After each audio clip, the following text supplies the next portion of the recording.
Good morning সবাইকে। Happy new year. সবার স্বপ্ন যেন পূরণ হয়। আর সবাই সুস্থ থাকবে, ভালো থাকবে। আমার তরফ থেকে আন্তরিক শুভেচ্ছা। সবাই সুস্থ থেকো।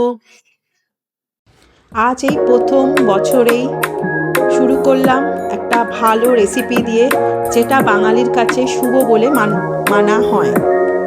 প্রথমেই দেখতে পাচ্ছেন একটা কড়াই বসিয়ে নিয়েছি।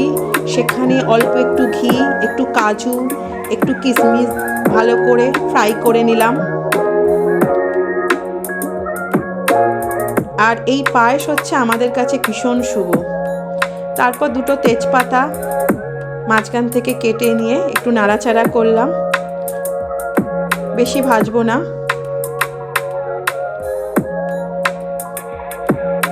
তারপর সিমুইটা দিয়ে দিলাম। যেহেতু আমরা 3 জন মানুষ, বেশি করলাম না, অল্প সিমুই দিয়ে দিলাম। সিমুইটা ওই ঘিয়েতেই ভালো করে ভাজা করতে হবে, ভালো করে ফ্রাই করে নিতে হবে, লালচে লালচে করে। বেশি ফ্রাই করলে আবার শক্ত হয়ে যাবে।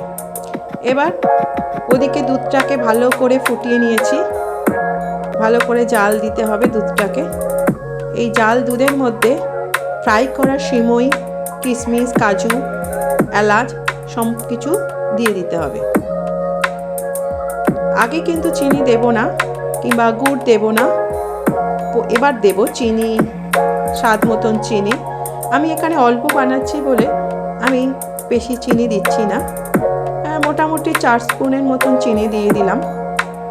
আর একটু স্বাদ মতন একটু লবণ দিয়ে অ্যাডজাস্ট করে নিলাম। আর একটু এলাচ, দুটো এলাচকে ফেটে নিয়ে দিয়ে দিলাম। হয়ে গেল।